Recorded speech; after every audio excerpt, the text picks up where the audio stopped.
Parfois, la vie avec un grand V nous prend par surprise. C'est ce qui est arrivé à notre collègue au Verbe Magdalie Nadeau, alors qu'elle était encore adolescente. Et c'est un peu de ça dont elle va nous parler aujourd'hui en nous racontant son parcours de foi. Bonjour Magdalie. Bonjour. Merci d'être avec nous.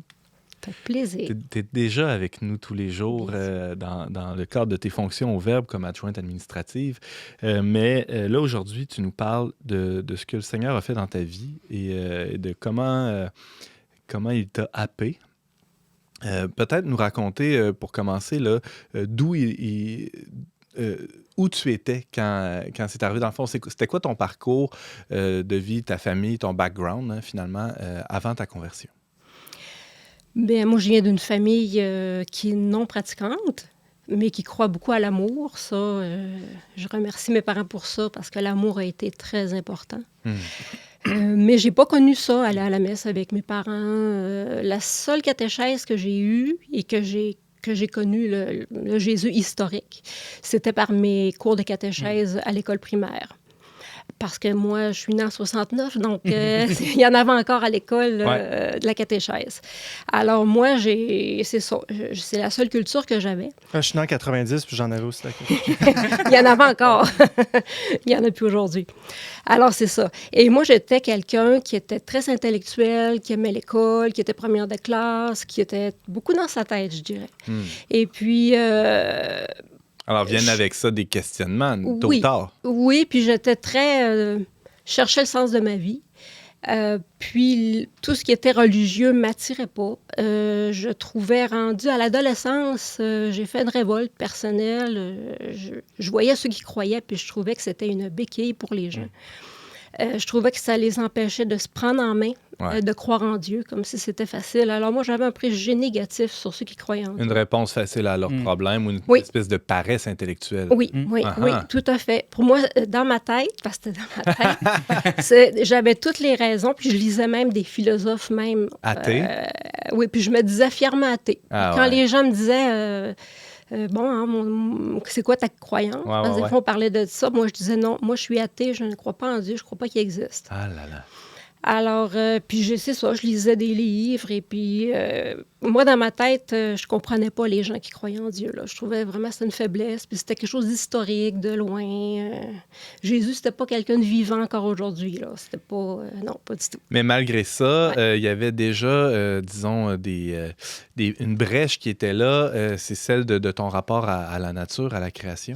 Oui, c'est ça. C'est qu'à un moment donné, à l'adolescence, dans ma crise d'adolescence, je regardais j'ai le sens esthétique beaucoup, je suis artiste, alors le beau m'émerveille et m'émeut beaucoup.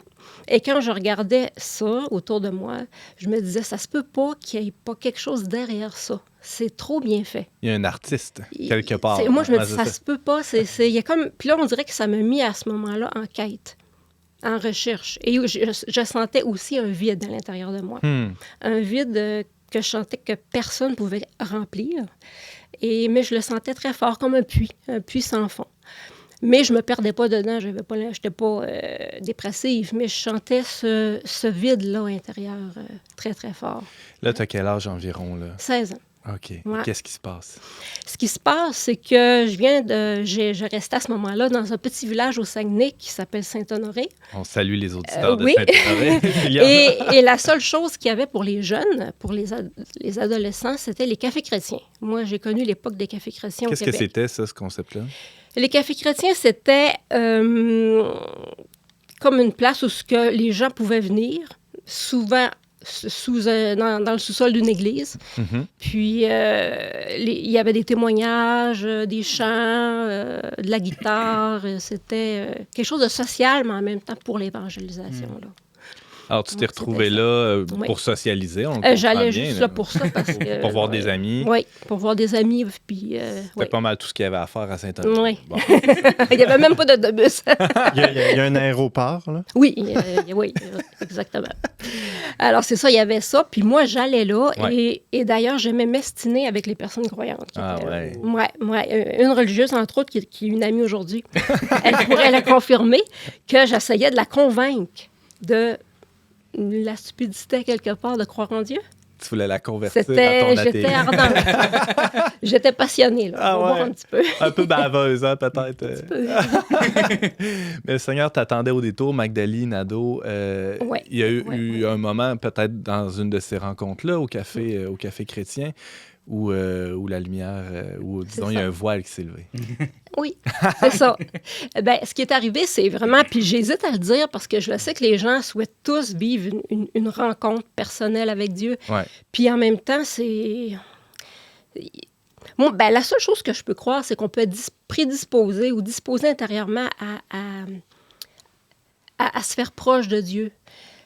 Puis le chercher quand on le cherche. Moi, Ça je va le- pas je se le manifester cherchais. de la même façon chez un ou chez l'autre. Mais Non, ça, non. ton parcours, toi, c'est Oui. ça qui s'est passé. Non, puis c'est ça. Puis il ne faut pas qu'il y ait de comparaison Non, non. parce que c'est tellement... Mais c'est ça. Moi, il me fallait quelque chose de gros pour me... Tu partais de loin. Bon, c'est ça. Et puis, ce qui est arrivé, c'est que pendant une soirée du Café chrétien, il y avait un témoignage en avant que je me souviens pas du tout ce qui s'est dit.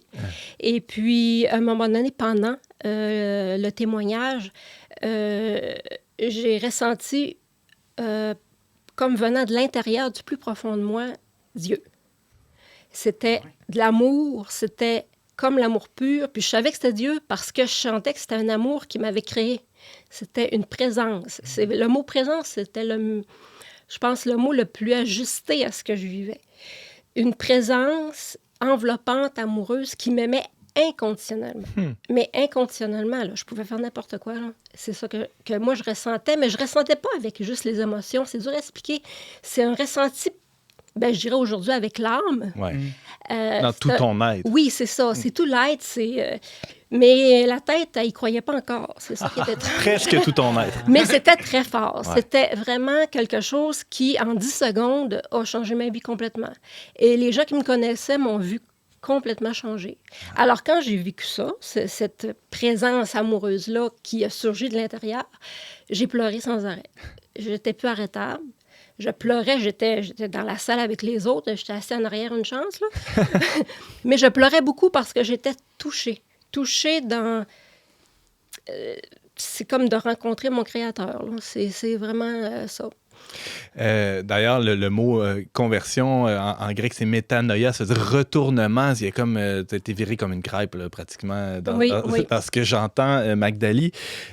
Alors, tu disais, tout mon être, sauf ma tête, ça finit par se rendre aussi à la tête, éventuellement. Oui, mais pas tout de suite, parce OK. que quand c'est arrivé, après, bon, j'ai eu des personnes dans le Café chrétien qui cheminaient, donc qui m'ont écouté. Ils ont été mes premiers accompagnateurs. Et puis, mais ma tête ne croyait pas. Alors, moi, en dedans de moi, j'avais une... Dieu était là, mais ma tête ne croyait pas. Alors, ça durait 1 an de temps que c'était le combat entre les deux. Mais pour toi, c'était clair quand tu as eu cette montée-là, ce sentiment-là, cette impression que pour toi, tu t'es dit c'est Dieu. Ben, c'est parce que c'est une présence qui est montée. Ouais. C'est une présence. Ben, c'est ça, mais tu t'es pas dit, je suis en train de faire une crise ou C'était impossible. OK, ouais. Non, parce que c'est comme si tu rencontres ton parent. OK. Ton parent intérieur. C'est une certitude profonde. Oui, là. oui. Moi c'est comme ça, je le vois. C'est comme mon parent, ni masculin ni féminin, qui était là.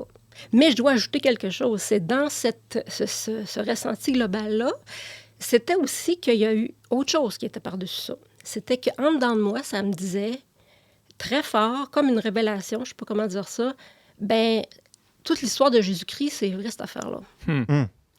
Il est vraiment mort, puis ressuscité, vraiment, et il est encore vivant aujourd'hui. C'est comme Puis il était là, il était comme avec moi là. C'est fascinant. C'est comme dans les Actes des Apôtres où je me souviens plus quelle lettre de Paul. L'Esprit témoigne à notre esprit. c'est ça, j'allais Que dire. nous sommes enfants de Dieu. Ben, c'est comme ça que je l'ai vécu. C'est comme ça. L'Esprit Saint a parlé à ton esprit, a Oui. dit tu es fille de Dieu. Oui, C'est fascinant. oui, exactement. Mais Jésus était une personne à rencontrer. Ouais. C'était pas historique. Moi, Ouais. dans ma tête, c'était historique. Mais là, c'était vraiment une personne. Et puis, à partir de ce moment-là, jusqu'à aujourd'hui, il y a en moi. Il nous reste quelques minutes, Magdalie. Et là, ça, c'était le début d'une Oui, c'est grande ça. histoire d'amour. Je veux absolument que tu nous parles des exercices spirituels parce que ça fait partie du cheminement Oui. qui s'en est suivi pour toi. Ben c'est ça, c'est qu'après ma conversion, j'ai voulu étudier en théologie, je me suis mariée, j'ai eu des enfants et j'ai voulu, à un moment donné, sur mon parcours, pour m'aider à m'enraciner, parce que j'avais du mal à m'enraciner, j'ai fait les exercices spirituels de Saint Ignace de Loyola. Je venais de me marier. Et puis, ça me complètement... C'est ça qui m'a vraiment aidé à m'enraciner dans la vie. Puis, quand je les ai faits, je me suis dit, non, moi, c'est ça que je veux faire. J'aimerais ça. Je me sentais interpellée à devenir accompagnatrice spirituelle à mon tour. Alors, j'ai étudié au Centre de spiritualité Manresse de Québec pour devenir accompagnatrice spirituelle et donner les exercices. Et je les donne depuis 25 ans. Les exercices spirituels, ben, c'est une démarche de croissance spirituelle qui vient de Saint Ignace de Loyola. C'est il y a 500 ans. Ah ouais, c'est ça. Et Saint Ignace, il consignait lui-même ce qu'il vivait dans sa vie de foi.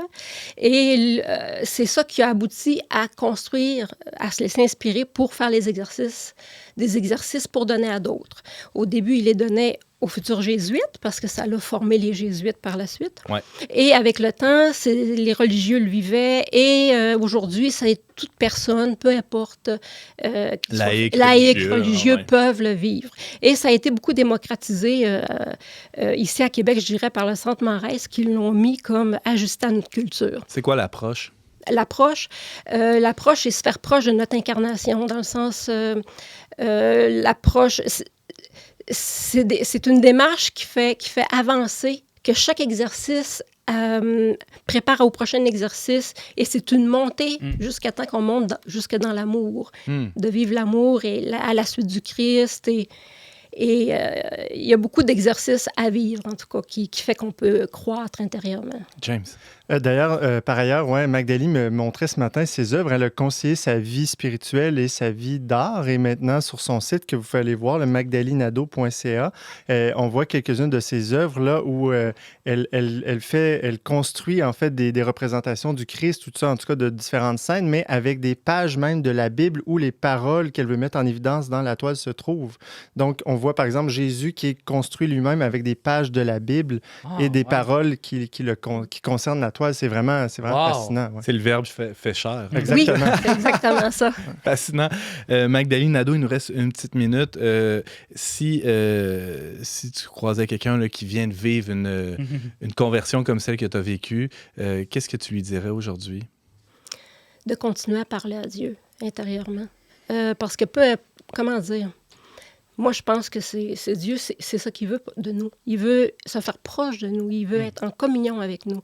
Alors, la religion peut nous aider, mais même moi, j'ai étudié en théologie et dans mes études plusieurs formes de prière, mais moi, je trouve la seule c'est de rentrer en contact direct avec lui. Le cœur à cœur. Oui, puis on peut rentrer en contact avec Dieu, avoir une rencontre immédiate de Dieu. Puis même Saint Ignace, dans son temps, croyait à ça, mais ça a été révolutionnaire. Absolument. De croire qu'on peut faire il y en a même encore aujourd'hui qui ne croient pas qu'on peut avoir un contact direct avec Dieu, qu'il y a toujours un intermédiaire ou s'il est très loin. Alors moi, j'y crois parce que je l'ai vécu, mais je le crois que ça, c'est ce qui est plus important, de maintenir ça. Cette relation-là avec notre Créateur. Merci beaucoup, Magdalie Nadeau, pour ce témoignage. Je rappelle que tu travailles au Verbe depuis déjà un peu plus qu'un an, je pense. Hein, un petit peu moins qu'un an. Un petit peu moins qu'un an. Ouais. C'était vraiment un plaisir de te recevoir à l'émission aujourd'hui.